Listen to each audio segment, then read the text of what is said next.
ওম নমো ভগবতে বাসুদেবায়। জয় মা লক্ষ্মী। বন্ধুরা, আজ পৌষ মাসের বৃহস্পতিবার।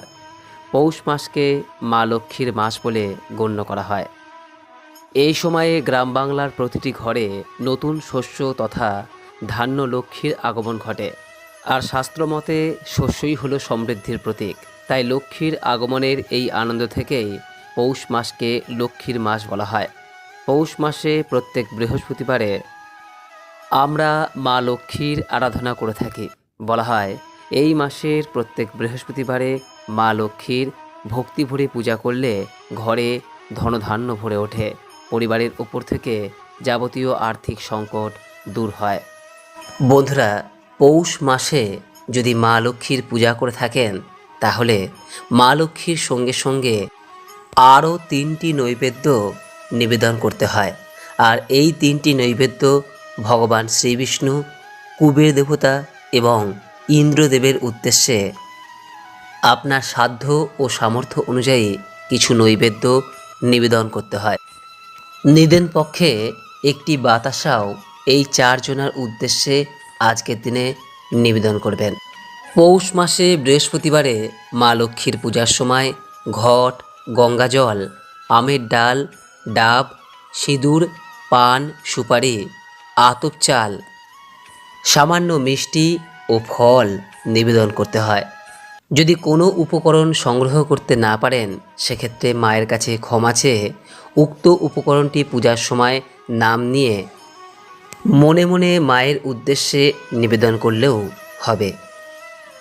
আর যদি কোনো কারণে আজকের দিনে পূজা করতে নাও পারেন সেক্ষেত্রে আজকের দিনে পৌষ মাসের লক্ষ্মীবার অর্থাৎ বৃহস্পতিবারের ব্রত কথাটি শ্রবণ করে মা লক্ষ্মী এবং শ্রী বিষ্ণু বা শ্রীকৃষ্ণের উদ্দেশ্যে একটি প্রদীপও প্রজ্বলন করতে পারেন।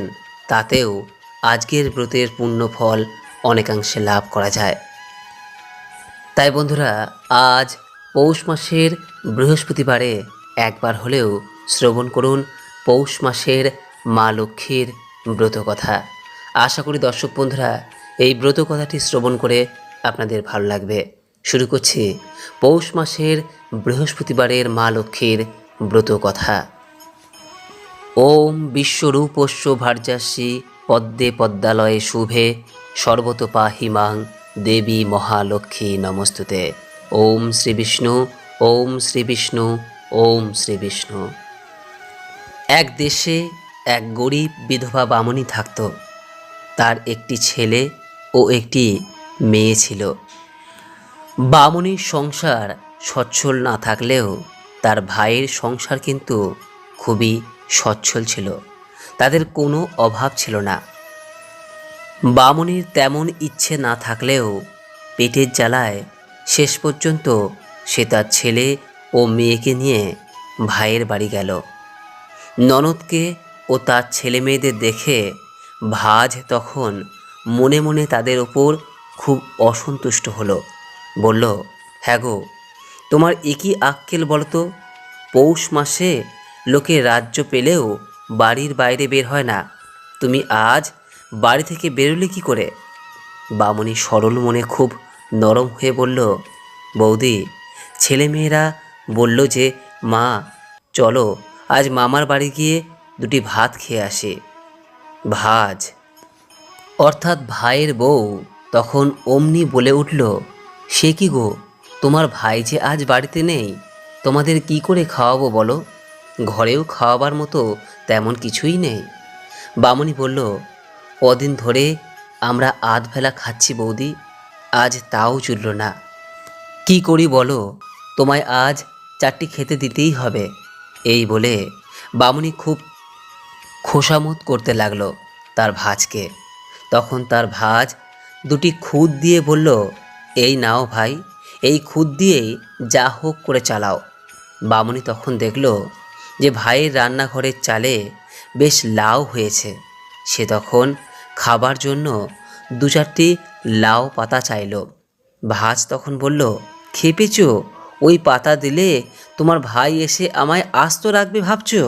মোটেই নয়, ও পাতা আমি দিতে পারবো না। বামুনি তখনই ছেলে আর মেয়েকে নিয়ে ফিরে যাচ্ছিল। ভাস তখন বললে, চলেই না হয় যাচ্ছ, তখন আমার মাথায় দুটো পাকা চুল তুলে দিয়ে যাও না দিদি। বামুনি বলল, সে কি বৌদি, আজকে তো লক্ষ্মীবার, লক্ষ্মীবারে কি চুল তুলতে আছে? ভাজ তখন বলল, লক্ষ্মীবারে চুল তুলতে নেই নাকি? আর আমি যে লক্ষ্মীবারে তোমাদের খুদ দিলুম, দিয়ে যাও সব খুদ। এই কথা বলে ভাজ সমস্ত খুদ কেড়ে নিল। বামুনি তখন খুদগুলো খেতে পেল না দেখে ছেলে ও মেয়ের হাত ধরে কাঁদতে কাঁদতে ভাজের বাড়ি থেকে বেরিয়ে গেল। বাইরে বেরিয়ে বামুনি প্রতিজ্ঞা করল যে আজ শুক্লপক্ষের বৃহস্পতিবার, লক্ষ্মীবার, মা লক্ষ্মীর নাম করে রাস্তায় যা কুড়িয়ে পাবো তাই রান্না করে ছেলে মেয়েদের খাওয়াবো।